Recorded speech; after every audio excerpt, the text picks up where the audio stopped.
Ian, you said you weren't working late tonight, remember? So why aren't you home yet? Ugh, Nina, seriously? I'm having a good time here, and you're already blowing up my phone? Wait, are you drinking? Bingo! You got it in one. Are you kidding me right now? Relax, babe. Chill out. It's no big deal. We're just having a couple drinks after work. You told me, you promised, no overtime, no delays. We had plans. You said you'd be home. And you lied. Again. Come on, it's just a few drinks. What's the harm? The harm is that you disappear without warning and act like it's normal. You said you'd help with the paperwork. You said we'd talk to the realtor tonight. Remember? Do you even realize how much I've been juggling this week? Jeez, can't you calm down for once? I'm out with the guys. It's called blowing off steam, Nina. At this hour? On a Wednesday? What is this, college again? Okay, time to hit the next bar. On to round 4. Let's go! 4th bar? Are you serious right now? That's it. Enough already.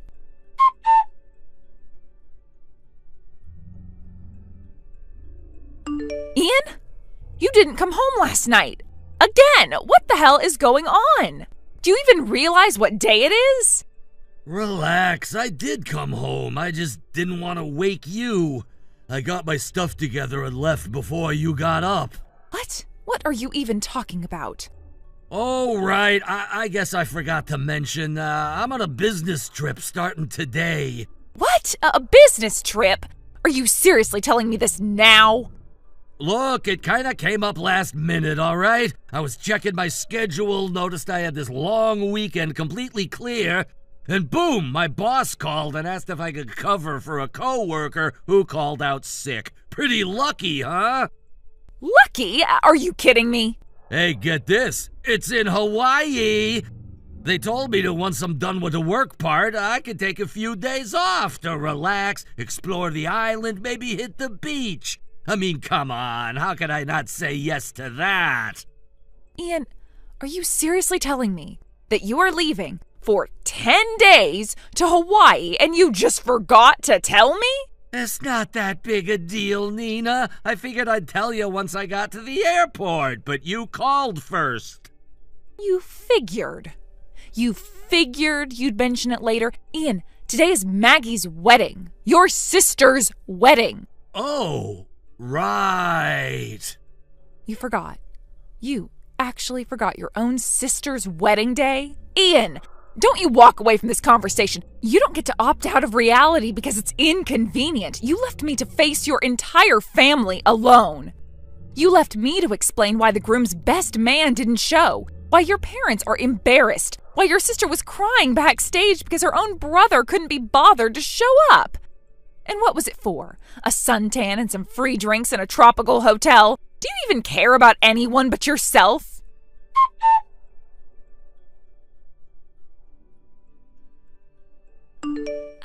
Nina? Sorry to bother you again, but have you been able to reach Ian? No, not yet. He said something earlier about boarding time, and if that was true, then he's probably in the air right now. I mean, usually phones are supposed to be turned off mid-flight, and with the time difference between here and Hawaii, I guess we won't hear from him for at least another 5 hours or so. Right, that makes sense. Still, this is just frustrating. Nina, I am so sorry about all this. You don't need to apologize. This isn't your fault. But it's still so... Seriously, you have nothing to apologize for. It's Ian's decision, and honestly, I don't even understand what he was thinking. Choosing a trip during your wedding, no less? I agree. I really do. I still can't believe it. You're still going ahead with the wedding, though, right? Yes, we've decided to go on with it. It's a small ceremony, just close friends and family, and, well, I already spoke to my fiancé. He was obviously shocked and disappointed, but he was also very understanding. We've decided not to let Ian ruin it. I understand. All right, then I'll head to the venue soon. Let's talk more in person once I'm there, okay? Yes, of course. I'll be waiting.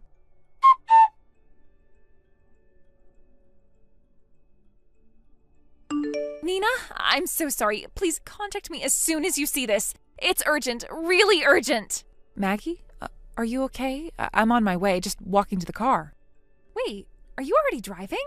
No, not yet. I'm still heading to the parking lot. Oh, good. Then maybe, can I ask you to take the train instead? What? Why? What happened? You just told me 15 minutes ago the ceremony was still happening. What's changed? A lot. Too much. There are multiple reasons we might have to cancel the wedding entirely. Cancel it? What on earth could have happened in just 15 minutes? Before I explain everything, I want to tell you what's most relevant to you. We just received information through my husband's relatives about Ian. Your husband's relatives? Well, that's unexpected. I know, I was just as shocked. But the real shock was the content of what we found out. Okay. Tell me, what is it? Nina, I really think it's best you don't drive right now. Please take the train. This is not something you should hear while behind the wheel. We'll send someone to meet you at the station. All right, I trust you, but please, just tell me, what about Ian? His trip to Hawaii, it's not a business trip.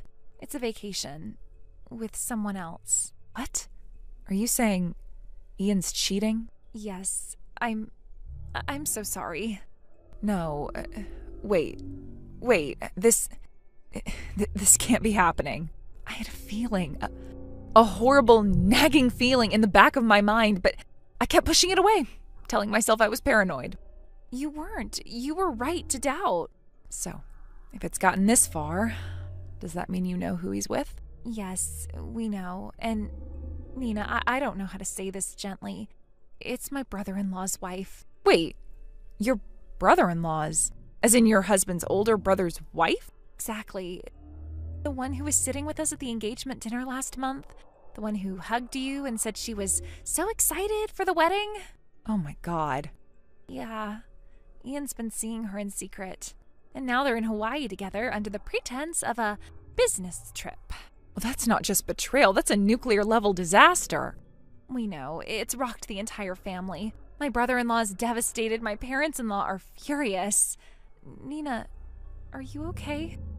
I don't know. I can barely feel my legs. They're shaking. I want to scream, but I can't even find the air for it. Please don't try to drive. Let us meet you at the station. You are not alone in this, Nina. Most of the family is on your side. I can't believe he did this. On the day of your wedding, no less. That's why we had to cancel. This scandal, it's too much, too fresh. We need time to process, to regroup, to protect everyone involved. And he just walked out, as if nothing mattered. No explanation, no apology. Cowardice always hides behind convenience. But now he has nowhere left to hide. I'm getting on the train. I'll be there soon. Thank you. Take your time. We'll be waiting.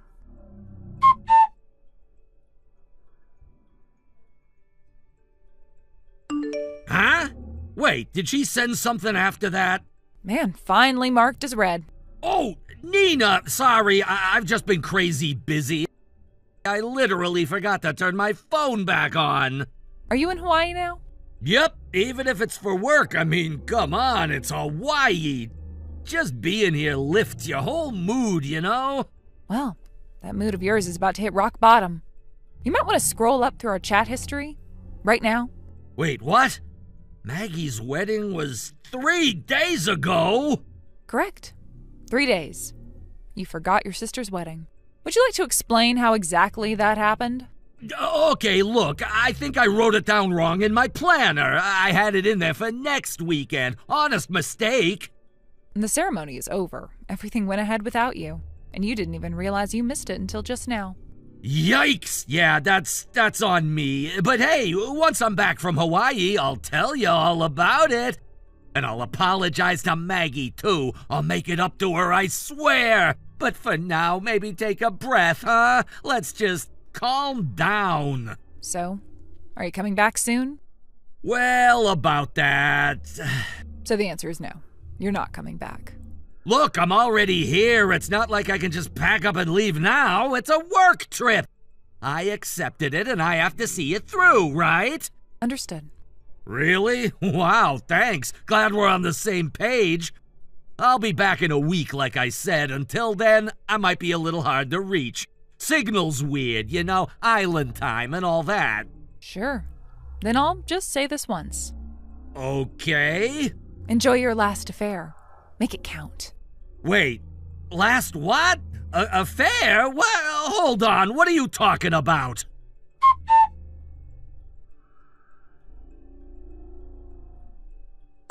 Nina, I'm heading to the airport. Time to leave Hawaii. Ian, I wonder, how did you interpret my last words to you? I assumed you'd grasp the reality of the situation. I thought maybe, just maybe, you'd realize the depth of the mess you're in. Oh, I got it. I figured since I already got caught, I might as well enjoy the rest of the trip while it lasts. No point sulking in paradise, right? Unbelievable. Even now, you're still coasting on arrogance.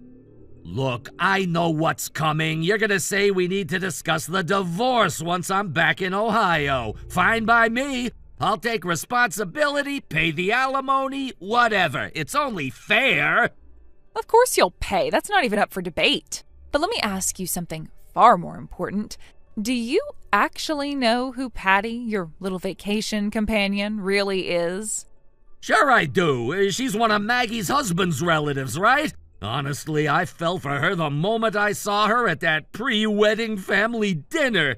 She told me later she'd felt the same spark. We quietly exchanged contact info and, well, you know how it goes. Our love grew behind the scenes.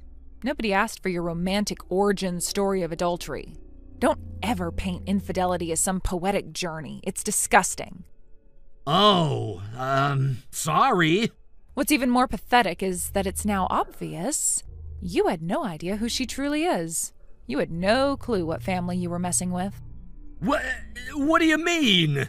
Remember how Maggie kept saying she was trying to get a hold of you before the wedding, but you were unreachable? She never got the chance to fully explain her husband's family background. Wait, what background? Since I've been granted permission, I'll be the one to explain now. Maggie's father-in-law, her husband's dad, had been hospitalized for a long time. He passed away on the day of the wedding. What? But I thought the ceremony still happened. It did. It was a funeral, not a wedding. You're joking. Maggie's husband is the second son. With the family's blessing, he chose to leave behind their business and live a clean, law-abiding life. Clean life? Wait, you mean... Yes, they're a crime syndicate. I'm not that deep into the world, but even I can tell this is very bad. The eldest son, Maggie's brother-in-law, is the second in command. He's next in line, and he led the funeral in his father's place. Second in what now? The man right beneath the boss. And his wife, the woman standing next to him at every formal event, the woman they expected to grieve with the family at her father-in-law's funeral, is Patty, the woman currently sitting next to you on that return flight from Hawaii. What? That's right. The boss died. The underboss's wife didn't show up for the funeral. Why? Because she was off on a secret island getaway with the brother-in-law of the youngest family member's bride. Even without understanding the strict world of honor and loyalty they live in, even I can see how catastrophic this looks. Wait, Nina! People are getting quiet around us! Where did everyone go? Why are the attendants suddenly circling near our row? I wouldn't know. See, I was not granted clearance to know what happens next. Nina! Good luck getting back to Ohio in one piece. Goodbye, Ian. Wait! Tell me you're kidding! Nina!